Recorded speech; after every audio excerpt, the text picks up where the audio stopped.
વાગરા તાલુકાના અભેર ગામના યુવકનું લોડિંગ વાહનની અડફેટે કરુણ મોત। વાગરા સામંતપોરની સીમમાં આવેલ કંપનીમાં નોકરી કરતો યુવક પાણી પીવા ગયો હતો ત્યારે લોડિંગ વાહનની ટક્કર મારી ભરૂચ જિલ્લાના વાગરા તાલુકાના સામંતપોર ગામની સીમમાં આવેલ એક કાર્બન કંપનીમાં નોકરી કરતા યુવકનું એક લોડિંગ વાહનની અડફેટે કરુણ મોત નીપજ્યું હતું। મળતી વિગતો અનુસાર વાગરા તાલુકાના સામંતપોર ગામની સીમમાં આવેલ કોન્ટિનેન્ટલ કાર્બન કંપનીમાં વાગરા તાલુકાના અભેર ગામનો સંજય નટવરભાઈ વસાવા નામનો 28 વર્ષીય યુવક ગામના અન્ય યુવકોની સાથે નોકરી કરે છે। તે દરમિયાન ગત રાત્રિના 3:15 વાગ્યાના અરસામાં સંજય વસાવા કંપનીના લોડિંગ પોઈન્ટની નજીક પાણીના કુલરે પાણી પીવા ગયો હતો। સંજય પાણી પીને લોડિંગ પોઈન્ટ તરફ પાછો ફરતો હતો।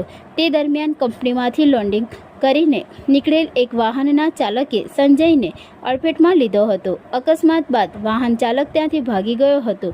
આ અકસ્માતમાં સંજય વસાવા ગંભીર રીતે ઈજાગ્રસ્ત થતાં તેને સારવાર માટે કંપનીની એમ્બ્યુલન્સમાં ભરૂચ લઈ જવાયો હતો, જ્યાં ફરજના તબીબીને ઈજાગ્રસ્ત સંજયને સારવારના 4 ને 10 કલાકે મરણ પામેલ જાહેર કર્યો હતો। અકસ્માતની આ ઘટના સંદર્ભે હરેશ ભીખાભાઈ પટેલ રહે અભેર, તાલુકો વાગરા, જિલ્લો ભરૂચનાએ દહેજ પોલીસમાં અકસ્માત સર્જનાર લોડિંગ વાહનના ચાલક બબલુ રહે રાજસ્થાનના વિરુદ્ધ ફરિયાદ લખાવતા પોલીસે ગુનો નોંધી કાયદેસરની કાર્યવાહી હાથ ધરી હતી।